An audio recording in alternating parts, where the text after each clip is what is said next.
အားလုံးပဲမင်္ဂလာပါ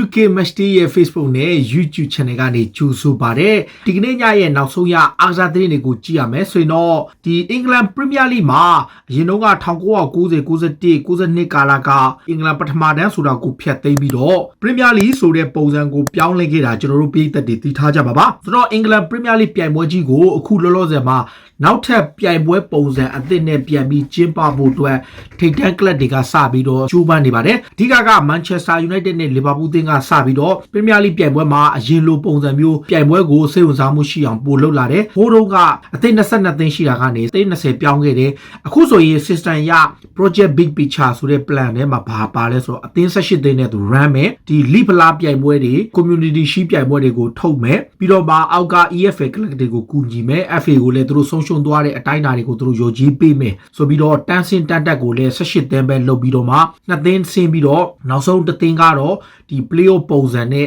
ဒီဟိုအောက်ကတက်လာတဲ့အသင်းနဲ့ပြန်ကန်ပေါ့ဒါအင်္ဂလန်ပရီးမီယာလိဘက်ကလုပ်နေတာပါဆိုတော့ဒီ season ကိုလက်မခံတဲ့ကလပ်တွေအများကြီးရှိသလိုလက်ခံတဲ့ကလပ်တွေလည်းရှိတယ်ဒါကကျွန်တော်တို့မထင်မှတ်ဘဲနဲ့အင်္ဂလန်ပရီးမီယာလိမှာအပြောင်းလဲတွေဖြစ်ကောင်းဖြစ်နိုင်တယ်ဘာကြောင့်လဲဆိုတော့ပြိုင်ပွဲတစ်ခုကဘလောက်ပဲအောင်မြင်မြင်ပုံစံတစ်ခုတည်းနဲ့သွားတဲ့ခါမှာရေရှည်ရိုးလိုက်တဲ့သူတို့တွေနဲ့အသစ်ပုံစံပြောင်းလဲတာလည်းဖြစ်ကောင်းဖြစ်နိုင်ပါတယ်ရီယယ်မက်ဒရစ်အသင်းကပြီးခဲ့တဲ့နွေရာသီမှာခေါ်ထားတဲ့ Eden Hazard ကိုပြန်လဲရောင်းချဖို့စပြီးကြိုးပမ်းနေပြီအဓိက Eden Hazard ရဲ့ပြဿနာကဒီ Real ကိုရောက်ပြီး100စီလုံးအတိုင်းတာနဲ့ဒဏ်ရာပြဿနာတွေတောက်လျှောက်ရနေတဲ့အတွက်တိခံတိုင်းအတိုင်းတာကုံဆုံးသွားပြီနောက်တစ်ခုက2017မှာကျွန်တော်ပေးသက်တည်ထားတာက Real Madrid ကကစားမကောင်းတွေအများကြီးကိုခေါ်မဲ့အထက်မှာဒီထိပ်တန်းဆင်းရှိတဲ့ Kylian Mbappe တို့ဘာလို့လဲပါတဲ့အတွက်ကြောင့် Eden Hazard ကိုထုတ်ပြီးတော့ပြောင်းရွှေ့ခြင်းဝင်တချို့ကိုသူတို့ပြန်ရှာမယ်ပြီးတော့မှသူတို့လက်ရှိဒီနေ့ရာသီမှာလူလုံးဝမွေထားတဲ့အနေထားကြောင့်ကစားမတွေအပြောင်းလဲလုပ်တဲ့ခါမှာဝင်ငွေတချို့ရဖို့အတွက်သူတို့မျှော်လင့်ပြီးတော့ Hazard ကိုထုတ်မယ်ရှေ့ရာသီမှာကစားမအသစ်တွေခေါ်မယ်ဆိုပြီးဆိုပါတယ်နောက်ဘာဆိုနာအသင်းရဲ့နီးပြရိုနယ်ကူမန်ကတော့အခုလက်ရှိမှာကလပ်သင်းမှာဒီအသင်းကောင်းဆောင်မက်ဆီရေ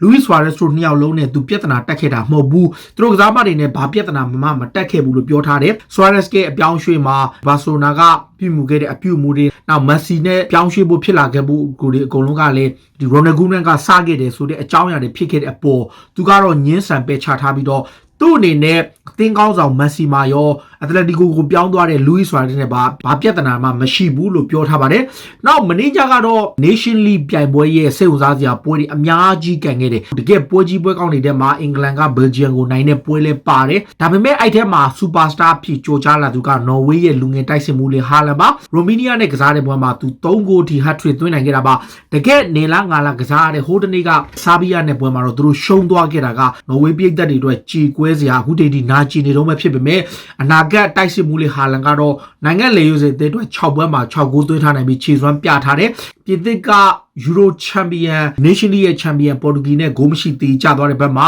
တင်းကောင်းဆောင်ယူဂိုလိုရစ်ကပွဲပေါင်း118ပွဲပြည့်သွားတယ်ပြည်သစ်မှာတော့သူကတတိယပွဲအများဆုံးကစားသမားသူဖြစ်လာတယ်။တမိုင်းမှာတော့သူ့အနေနဲ့တကယ်ကိုကြော်ဖြတ်ရမယ့်သူကဆရာကြီးတွေရှိတယ်။လီလီတူရန်က142ပွဲနဲ့အများဆုံးပွဲကစားထားပြီးတော့တိုက်စစ်မှုကြီးတီယာရီအွန်ရီက123ပွဲဆိုတော့အွန်ရီရဲ့စံချိန်ကိုသူချိုးနိုင်ဖို့ကသူ့အနေနဲ့6ပွဲလောက်ပဲလိုပေမဲ့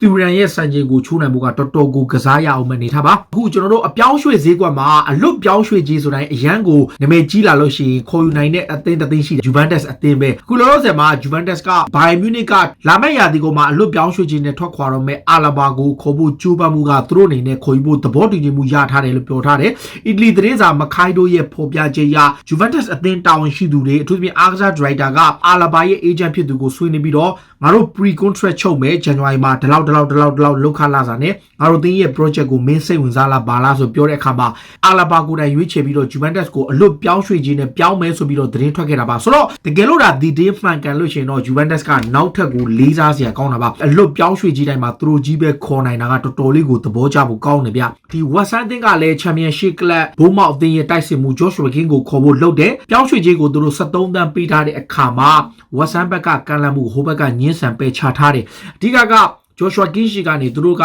နည်းဆုံးတန်း20လောက်သူတို့လိုချင်တဲ့အချိန်မှာအပြောင်းအရွှေ့မဖြစ်လာတဲ့အနေအထားမျိုးရှိတယ်။ဒါပေမဲ့ West Ham ကတော့အခု Brentford ရဲ့ကစားသမားကိုပြီးသက်စာချုပ်ချုပ်ဖို့ကြံတဲ့အချိန်မှာ Joshua King ကိုအောက်တိုဘာ16ရက်နေ့မတိုင်မီထပ်ပြီးကန်လန့်အောင်မယ်လို့ဆိုပါတယ်။ Manchester United ရဲ့နီးပြဆိုရှယ်မှာ pressure တွေဖြစ်နေတဲ့အချိန်တစ်ဖက်မှာလည်းသူကွင်းလင်ကစားမ Bruno Fernandes နဲ့ပြဿနာတက်ခဲ့တယ်ဆိုပြီးသတင်းတွေမှာဖော်ပြထားတယ် Tottenham Hotspur ကိုရှုံးခဲ့တဲ့ပွဲမှာ Bruno Fernandes နဲ့ပြဿနာဖြစ်ခဲ့တယ်ဆိုတဲ့အကြောင်းကိုပြောထားတာပါဒါပေမဲ့လက်ရှိနေထားရတော့ social ကညှင်းဆန်ပဲချထားပေမဲ့ကလပ်အသင်းအတွင်းမှာတော့တွင်းရေးတွေမှာတော့တော်တော်လေးကိုပြဿနာတွေဖြစ်နေတယ်ဆိုပြီးဖော်ပြထားပါတယ်အခုလောလောဆယ်မှာ Tottenham Hotspur ရဲ့နီးပြဟောင်း Mauricio Pochettino ကို Manchester United အပါအဝင်ထိပ်တန်းကလပ်တွေကလည်းခေါ်ဖို့လုပ်တဲ့အချိန်မှာအဲ့ထဲမှာထူးထူးခြားခြား Man City အသင်းလည်းပါတယ် Man City မှာဖတ် Guardiola တယောက်လုံးရှိနေပေမဲ့ပြဿနာက Guardiola အနေနဲ့ဒီနေ့ရာသီကုန်မှာစာချုပ်သက်တမ်းမတိုးခဲ့ရင်သူထွက်သွားနိုင်တယ် Champions League ဆူဖလားကိုသူမရနိုင်တော့ဘူးဆိုရင်သူ့အနေနဲ့အပြောင်းလဲလုပ်နိုင်တယ် City ဘက်ကဒါကြောင့် Pochettino ကိုလည်းခေါ်ဖို့လုပ်နေတယ်ဆိုတော့အရင်တည်းက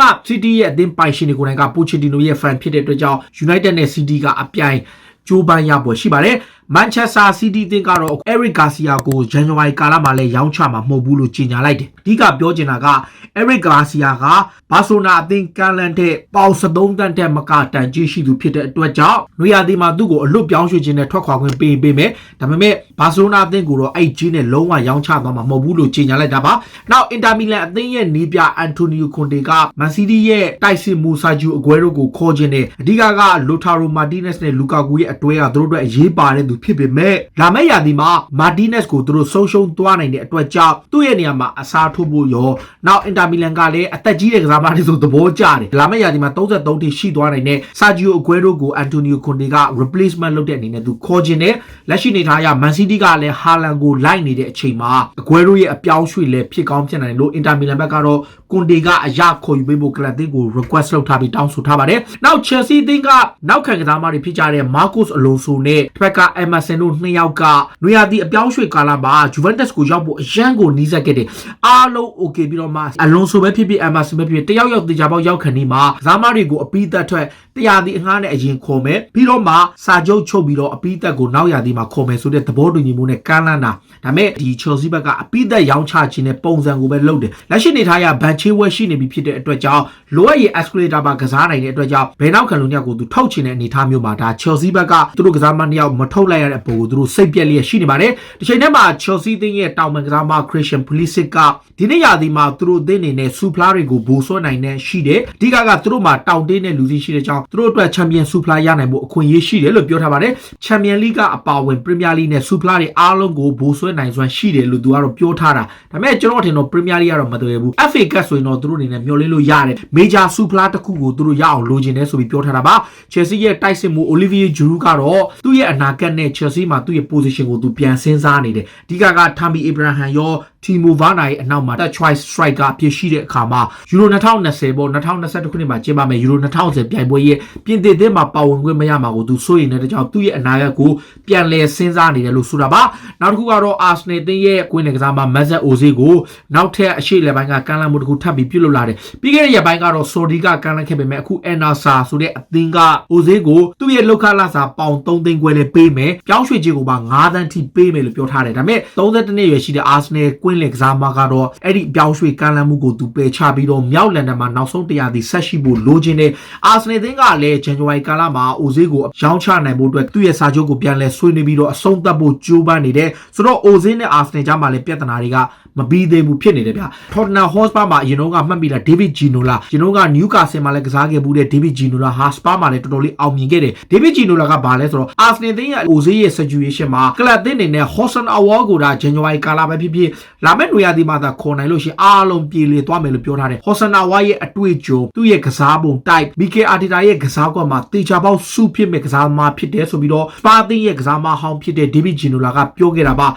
ဆိုတော့ Arsenal အသင်းနေနဲ့ Lyon တောင်းဆိုထားတဲ့ယူရိုတန်း90ပလက်အပိုစုကြီးကို Arsenal ဘက်ကမပေးဖို့ဆုံးဖြတ်လိုက်တဲ့အတွက်ဒီပြောင်းရွှေ့ပြက်ပြပြီးတော့မှ Thomas Partey ကိုပဲ Arsenal ကခေါ်ခဲ့တာပါ Thiago Alcantara ကလည်း COVID ဖြစ်သွားတဲ့အခါမှာပွဲစဉ်တွေကိုလွဲချော်ထားတယ်သူက fit ပြန်ဖြစ်ပြီးတော့အခု Liverpool မြို့နယ်မှာတော့ရှောက်သွားနေပြီဆိုတော့ Jurgen Klopp ကိုယ်တိုင်က Thiago Alcantara ကိုမာဆေးဆိုင်ဒါဘီမှာပြန်လဲသုံးဖို့အသင့်ရှိနေတယ်ခုလောဆယ်မှာ Henderson လည်းပြန်ကောင်းနေပြီသူ့မှာကစားမတွေစုံစုံလင်ရှိတယ်ဒါပေမဲ့ Sadio Mane ပါမန်ပါဘူးဆိုတော့မသေးကြတဲ့အနေမှာ Liverpool နေတော့ Alcantara ပြန်ရတာကသူတို့အတွက်အရန်ကိုကျေနပ်စရာဖြစ်တယ်လို့ဆိုပါတယ် Other Sport အနေနဲ့တော့ဒီတနင်္ဂနွေနေ့ညမှာပဲနမေကျော်ပိန်ကစားမ tennis ကစားမဖြစ်တဲ့ Rafael Nadal ကလက်ရှိကမ္ဘာနံပါတ်1 Serbia tennis မှာ Novak Djokovic ကို3ပွဲပြည့်နဲ့နိုင်ပြီးတော့ပြင်သစ် Open မှာချန်ပီယံဖြစ်ပါတယ်။နဒါးအတွက်တော့ပြင်သစ် Open ကို2004ခုနှစ်ကနေလက်ရှိချိန်ထိ16နှစ်တာသူပြိုင်ခဲ့တာပါ။16နှစ်မှာသူ73ချိန်ပိုဆွဲထားတယ်။2ချိန်သူရှုံးတယ်။ Soda Link ကိုသူတို့တစ်ချိန်ရှုံးတယ်။အဲဒီတုန်းက Soda Link ကို Soda အဆင့်မှာတစ်ခါရှုံးပြီးတော့2015ခုနှစ်မှာ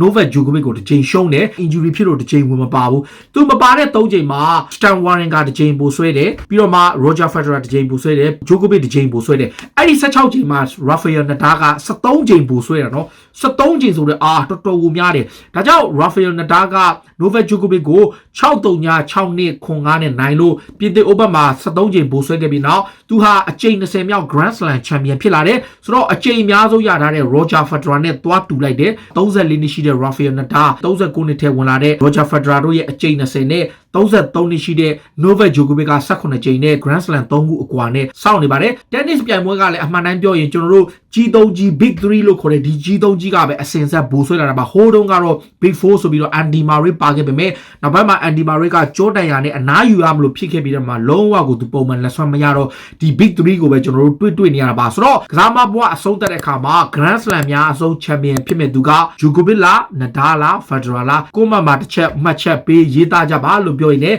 ဒီကနေ့အစီအစဉ်ကိုဒီမှာပဲဆုံးသက်ပြစေအားလုံးကိုကျေးဇူးတင်ပါတယ်ဗျာ